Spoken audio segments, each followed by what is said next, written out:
ซึ่งมาเจ็กกระทำให้เสียการครั้งนี้โทษถึงตายอยู่แล้วแต่ข้าพเจ้าโน้บ้านเมืองยังมีราบคาบและมหาอุปราชจะมาฆ่าทหารเอกเสียชนี้หาเสียดายไม่ฉะนั้นหรือคงเบ่งก็จริงว่าเราทำทั้งนี้ใช่ว่าจะมีความขึ้นโกรธแต่ประการใดหามิได้แม้ว่าจะละโทษมาเจ็กเสียทหารทั้งปวงก็จะเยี่ยงอย่างคงเบ่งว่ายังไม่ทันขาดคำหรอกทหารที่รับคำสั่งออกไปน่ะที่เจียอ้วนให้งดน่ะก็งดเฉพาะตอนเจียอ้วนสั่งเท่านั้นพอเจียอ้วนเข้ามาหาคงเบ่งแล้วเนี่ยทหารนั้นก็กระทำตามคำสั่งคงเบ่งต่อไปคือตัดศีรษะมาเจ็กเข้ามาให้แก่คงเบ่งคงเบ่งเห็นศีรษะมาเจ็กขึ้นณบัดนี้ก็ระลึกถึงคำเล่าปีที่ว่าไว้แต่ก่อนก็ร้องไห้เจียวอ้วนก็ถามว่ามาเจ็กทำผิดท่านสั่งให้เอา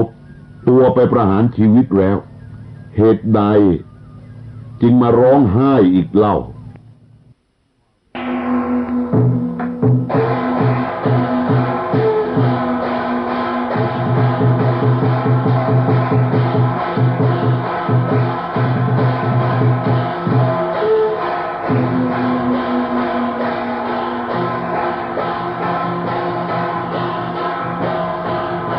คงเบ่งเห็นศีรษะมาเจ็กเขานี่ร้องไห้เนี่ยเกียวอ้วนผู้มาจากเสฉวนเนี่ยก็มาขอร้องขอชีวิตมาเจ็กไว้แล้วไม่เป็นผลเนี่ยเอาเจียวอ้วนก็ถามว่ามาเจ็กทำผิดท่านสั่งให้เอาไปประหารชีวิตเสียแล้วเหตุใดมหาอุปราชท่านจึงมาร้องไห้เราเจียวอ้วนก็ถามอย่างเนี้ยจะว่าด้วยความไม่แน่ใจประการใดอย่างไรก็ตามเถอะก็สั่งประหารชีวิตแต่เรามาร้องไห้ของเบ้งก็จริงว่าที่เราร้องไห้ทางนี้ใช่ว่าจะอะไรด้วยความรักในมาเจ็กก็หามิได้แต่เป็นด้วยเราคิดถึงคำของพระเจ้าเล่าปีองค์อธิราชผู้ร่วงรับไปแล้วเมื่อมาพักอยู่ที่เมืองเป๊กเต้นั้นเมื่อใกล้จะตายได้ว่าแกเราว่าม้าเจ็กนี้ปากรู้มากกว่าใจซึ่งจะใช้การใหญ่ไปภายหน้ามิได้พระเจ้าเราปีได้ตรัสแกเราไว้ชะนี้แต่เราลืมไปมิได้คิดครั้นเห็นศีรษะม้าเจ็กขึ้นก็ระลึกได้จึงร้องไห้ด้วยคิดถึงคำเล่าปีที่ว่าไว้แต่ก่อนคงเบ่งชี้แจงให้ฟังชะนี้เท่าที่กระทำมาแล้วผู้ที่กระทำคุณงามความดีอย่างจูล่งคงเบ่งก็สั่ง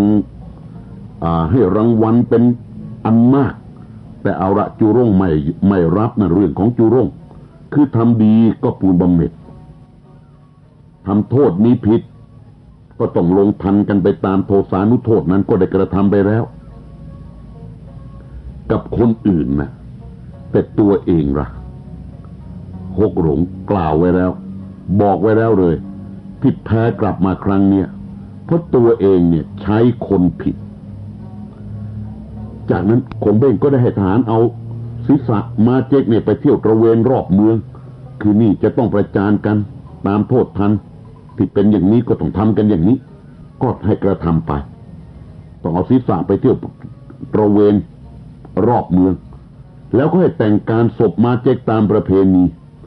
แล้วให้เงินทองแก่บุตรภรรยามาเจ็กเป็นอันมากยิ่งกว่าเมื่อตัวมาเจ็กยังมีชีวิตอยู่เสียอีก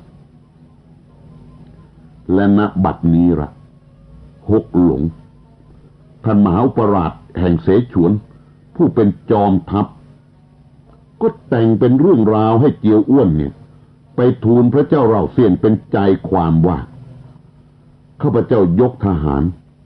ไปทำการรบพุ่งด้วยสุมาอี้ครั้งนี้เบาแก่การ รู้มิถึงความจึงเสียทีแก่ข้าศึกให้ทหารสูญเสียในสงครามครั้งนี้เป็นอันมากโทษข้าพเจ้าใหญ่หลวงนักและบัดนี้ข้าพเจ้าจะขอถอดตัวออกจากที่ตามโทสานุโทษฮกหลงสั่งปลดตนเองออกจากตำแหน่งเลยทันที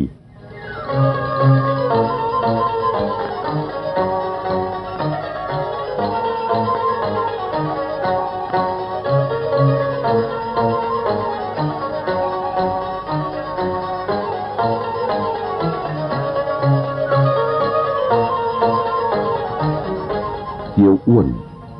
ก็นำเอาหนังสือของคงเบ้งฉบับนี้กลับเข้าเสฉวนนำความขึ้นกราบทูลแก่พระเจ้าเราเซียนครั้นพระเจ้าเราเซียน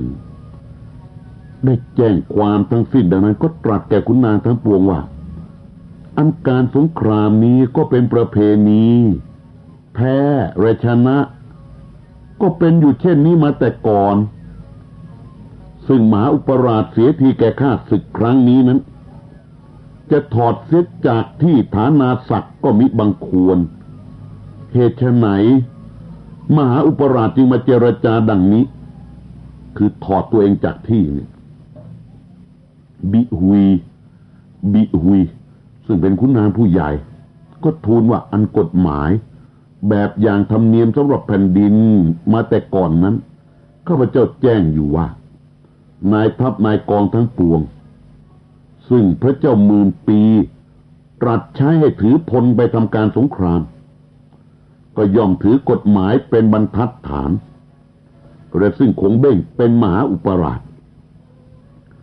เสียทีแก่ข้าศึกมาทางนี้ก็ต้องโดยกฎหมายอย่างธรรมเนียมอยู่แล้วครั้นพระองค์จะยกโทษเสีย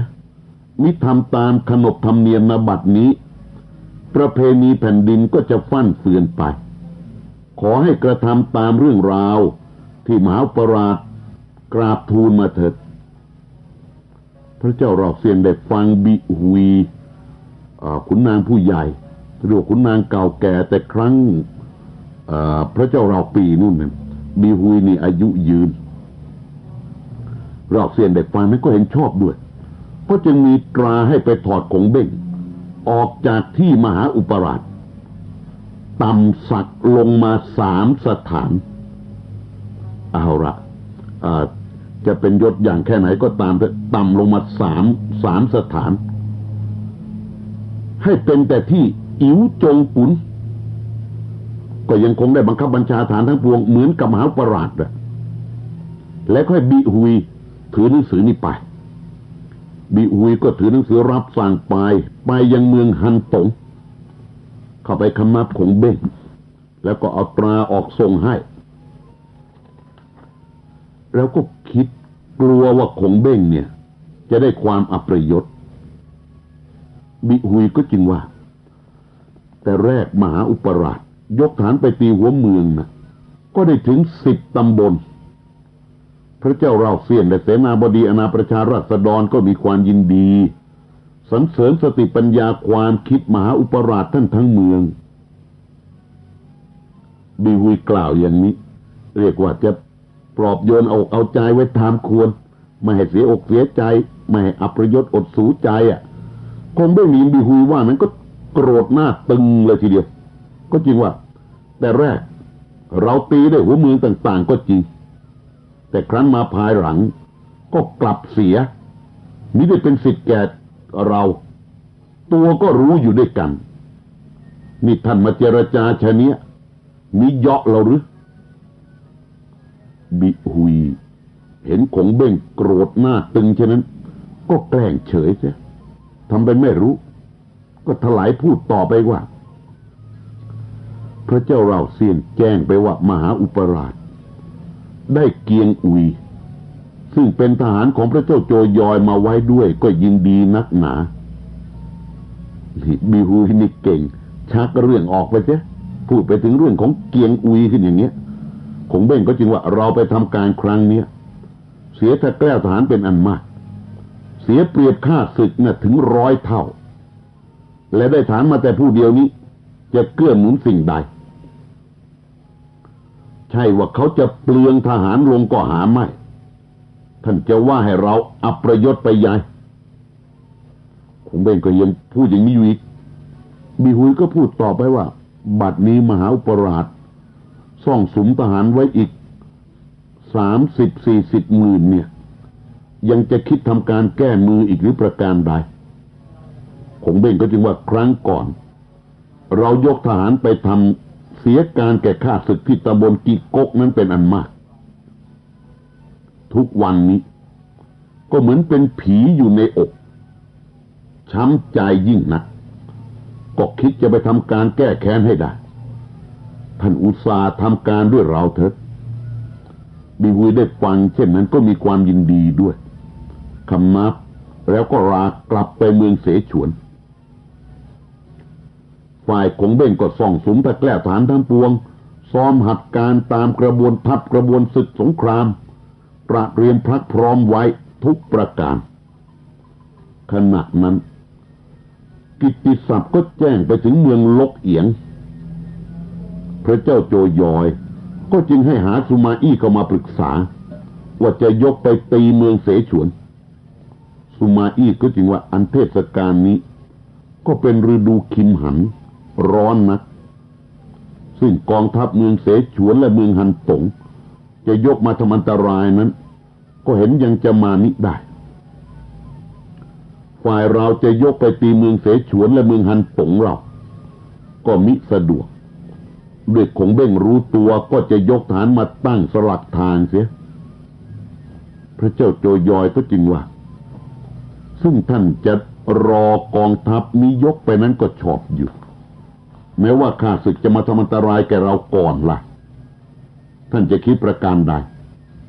สุมาอี้ก็จึงว่าอย่าปรารภเลยข้าพเจ้าแจ้งอยู่สิ้นแล้วแม้ว่าคงเบ้ง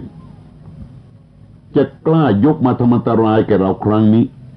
ก็เห็นจะไม่มาทางกิสานคงจะต้องยกทหารลัดทางมาทางตำบลตันฉองเป็นมั่นคงข้าพเจ้าจะแต่งทหารให้ออกไปตั้งค่ายก่อกำแพงปิดทางไว้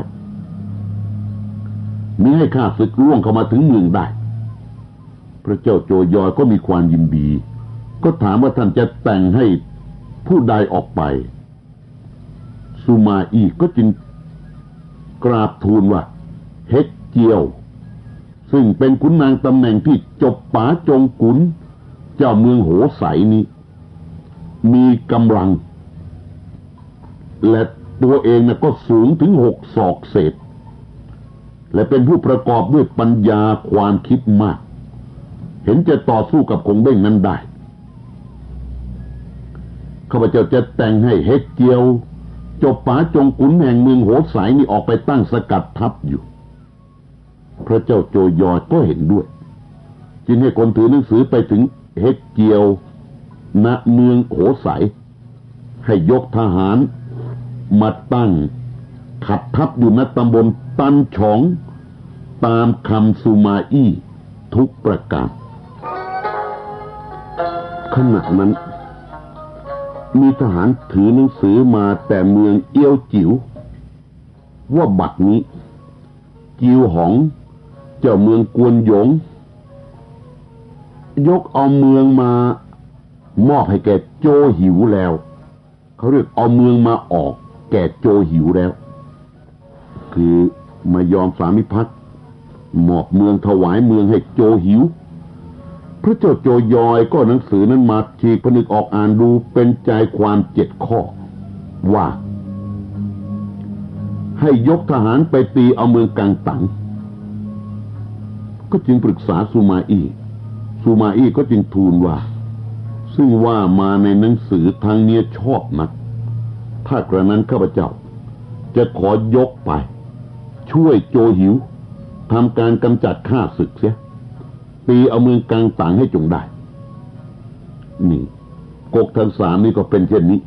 ไม่รบกับก๊กนั้นก็มารบกับก๊กนี้ก๊กนี้รบก๊กนู้นเขาว่ากันวุ่นอยู่เช่นนี้เอาระบัดนี้ฮูโตเตรียมการจะบทขยี้กังตัง กากุ๋ยขุนนางผู้ใหญ่ก็พูดว่าซึ่งท่านใช่สุมาอี้ยกกองทัพไปนั้นข้าพเจ้าไม่เห็นด้วยอันชาวเมืองกังต่างนั้นเป็นคนหาความสัตย์มิได้พูดจาเลาะแหละลอมแหลมนักไม่มีความจริงจิวหองคนนี้ก็เป็นชาวเมืองกังต่างและจิวหองเนี่ยก็มีปัญญาความคิดมากซึ่งจะมาอ่อนน้อมโดยสุจริตนั้นน่ะผิดอยู่เห็นจะคิดเป็นกลอุบายล่อลวงให้หลงยกไปตีเอาเมืองกังต่างแล้วภายหลังจะย้อนทำร้ายเอากับเราจะเชื่อฟังมิได้กากุ๋ยว่าเช่นนี้คือจะเชื่อไม่ได้ในการที่เขามาอ่อนน้อมเนี่ยสุมาอี้ก็จริงว่าซึ่งกากุ๋ยท่านว่าเนี่ยมิชอบด้วยจิวหองหรือจะอาจลวงเราการครั้งนี้มิทำก็จำต้องทำพระเจ้าโจยอยก็จริงว่าถ้าฉะนั้นท่านจงเอากากุ๋ยไปทำการด้วยเถอะสุมาอี้ก็คำนับราพระเจ้าโจยอยมาจัดแจงไพร่พลพร้อมแล้วก็ยกไปบรรจบกองทัพณเมืองเอียวจิ๋วครั้นได้เลิกแล้วโจหิวก็ยกแยกไปยังเมืองอ้วนเสียกองหนึ่งให้กากุ๋ยกับหมันทองเฮาจิตคุมหารกองหนึ่งยกไปทางเมืองหยงเสียสุมาอี้เป็นกองใหญ่ยกไปทางเมืองกังหลิงกำหนดไปพร้อมกันณเมืองกังตัง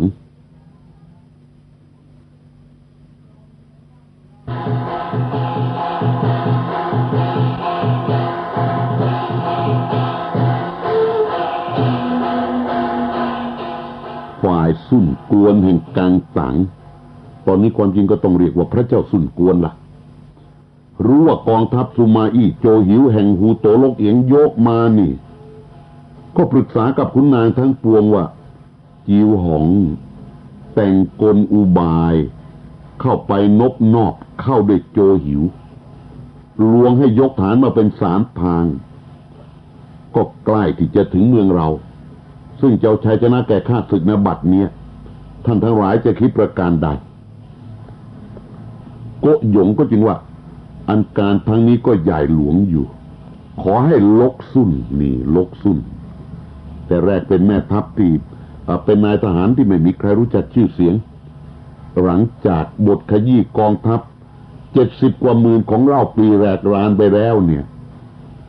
บัดนี้ก็เป็นที่เชื่อถือของเมืองกังตังละก็ยงกล่าวแนะนำว่าขอให้ลกซุ่นเป็นแม่กองใหญ่คุมฐานยกไปทำการจึงจะได้ซุ่นกวนก็เห็นด้วยทีเดียวตอนนี้ไม่ต้องมีใครเอาศีรษะมาเป็นประกันให้หรอกซุ่นกวนก็ตั้งลกซุ่นเป็นฮูกกไต่จงกุนแปลเป็นไทยพอได้ความว่าเป็นเจ้าพระยาชูเมืองให้เป็นแม่ทัพราชการทั้งปวงสิทธิ์ขาดทั่วทั้งขอบขันธเสมาสนององค์พระเจ้าซุ่นกวนนี่ลกซุ่นก็คำนับรับตำแหน่งที่ได้รับแต่งตั้งอูกกไต่จงกุนเรียบร้อยแล้วก็ขอจูหวนจวนจ๋องเป็นประหลัดซ้ายขวาซุ่นกวนก็อนุญาตให้ลกซุ่นก็ตั้งจูหวนเป็นฝ่ายขวาจวนจ๋องเป็นฝ่ายซ้ายลกซุ่นเกณฑ์ฐานทั้งปวงใน88 หัวเมืองได้ทหารทั้งสิ้น75 หมื่นพร้อมด้วยเครื่องศาสตราวุธจะยกไปเป็น3 กองจูหวนประหลัดทัพฝ่ายขวาก็จึงว่า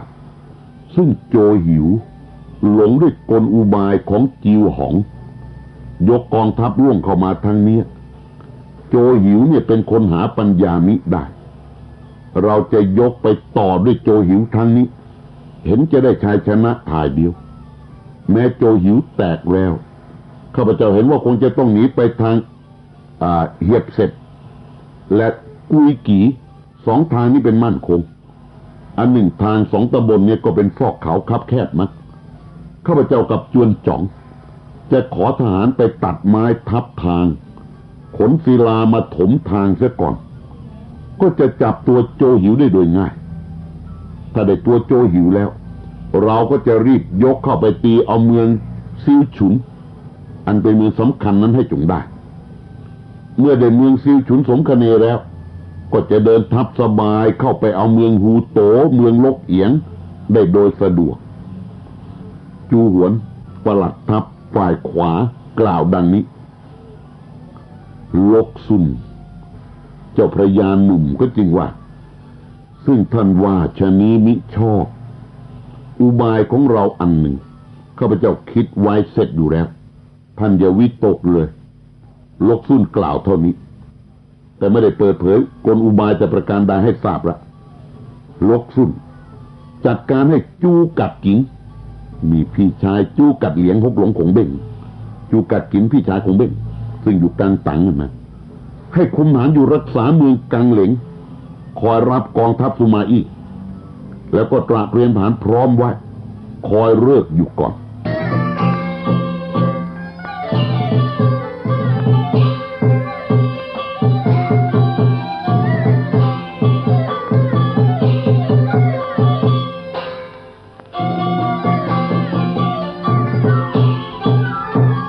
บัดนี้ถ้าจะกล่าวไปเมืองทั้งสามนี่ดูจะมีขุนทัพนายทหารที่เป็นชั้นยอดอยู่คงเบ้งแห่งเสฉวนสุมาอี้แห่งฮูโตลกซุนแห่งกังตังลกซุนวางแผนการไว้อย่างหนึ่งละทีนี้ข้างฝ่ายจิวหองเจ้าเมืองกวนหยงที่ทำเป็นเข้าไปยอมอ่อนน้อมต่อโจหิวเนี่ยความจริงก็เป็นแผนการของกังตังจริงดังที่กากุ๋ยให้เหตุผลแหละว่าเชื่อไม่ได้เอาละจิวหองผู้นี้ครั้นรู้ว่าโจหิวท่านแม่ทัพแซ่โจยกมาถึงเมืองแล้วก็ออกมารบตามประเพณีนะโจหิวก็จริงว่าถ้ามีหนังสือมาถึงเราแจ้งเนื้อความ7 ข้อนั้นเราก็ได้เอาเนื้อความนั้นกราบทูลกับพระเจ้าโจยอยพระเจ้าโจยอยก็มีความยินดีเชื่อท่านจึงให้เรายกทหารมาเป็น3 ทางและบัดนี้เราน่ะยังคิดกินใจอยู่ข้อนึงด้วยปากคำผู้คนทั้งปวงเนี่ยพูดกันว่าท่านก็มีสติปัญญา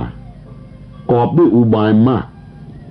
เกลือกว่าจะลวงเราให้เสียการเมื่อปลายมือเลยประการหนึ่งก็คิดว่าซึ่งท่านจะลวงเราก็คงจะไม่เป็นแต่ว่าก็ยังคิด2 ใจ3 ใจอยู่คือจะเชื่อและไม่เชื่อเนี่ยมันก็ยังก้ำกึ่งกันอยู่จิวหองได้ฟังดังนั้นก็ทำเป็นร้องไห้ชักกระบี่จะเชือดคอตายละนี่เพื่อสมจริงกับที่ตนว่ากล่าวนั้นเป็นความจริงในเมื่อเขาไม่เชื่อใจเห็นว่าไม่จริงก็จะตายโจหิวก็ตกใจดิเข้าไปฉวยกระบี่ไว้แล้วก็ห้ามว่าท่านจะฆ่าตัวไปเสียใหญ่จิวหองก็จริงว่าอันเนื้อความ7 ข้อซึ่งข้าพเจ้าแจ้งแก่ท่านนั้นเป็นความจริงและผู้ซึ่งมาเจรจาว่าข้าพเจ้าคิดจะล่อลวงท่านนั้น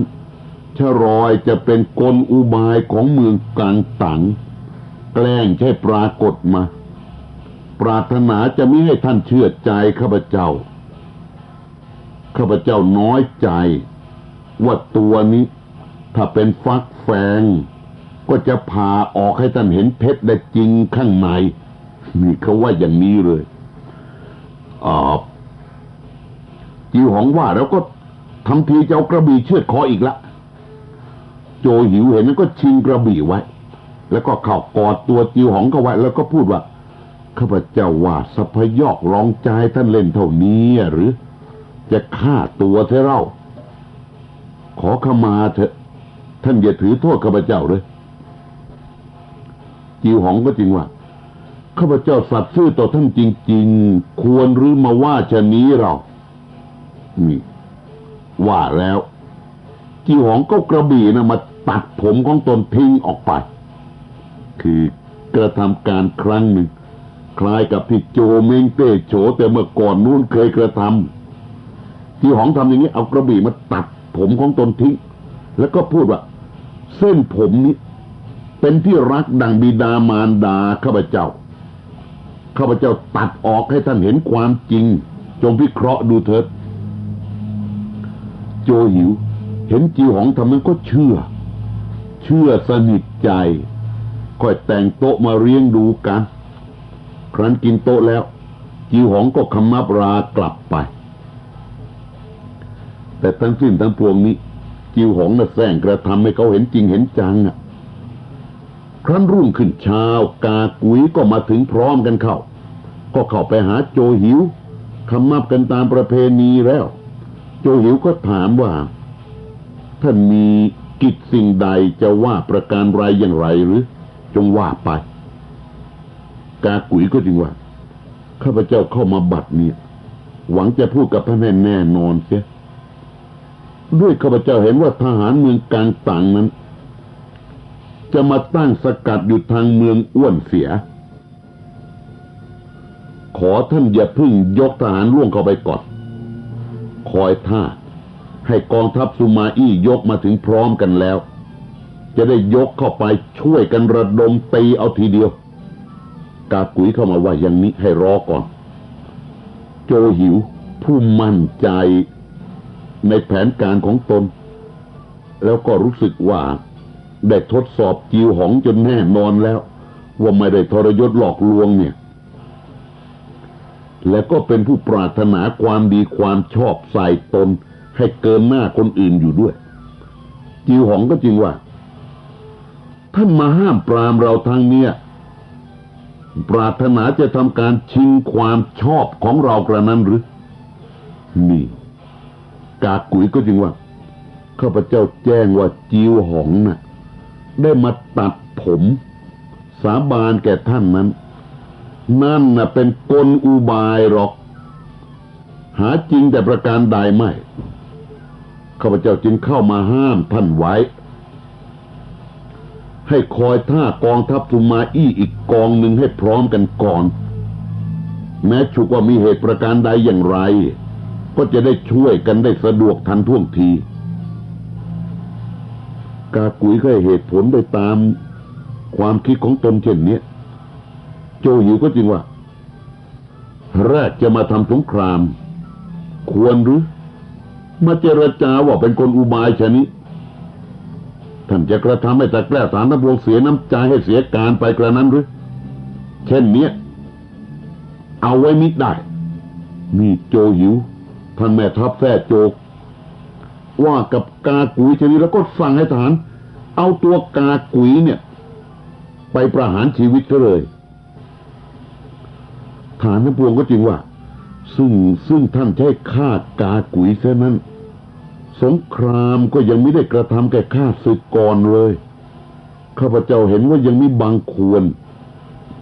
ข้าพเจ้าทั้งหลายทั้งปวงนี้จะของดโทษไว้สักครั้งหนึ่งเถอะโจหิวเห็นเราฐานทั้งปวงก็มาขอโทษให้แก่กากุ๋ยฉะนั้นก็อนุญาตยกโทษให้แต่ให้ถอดกากุ๋ยออกเสียจากแม่ทัพแต่ก็เอาตัวไว้ใช้กิจการในกองทัพนี่แหละแล้วก็สั่งให้ยกทหารยกทัพจะไปตีเมืองอ้วนเสีย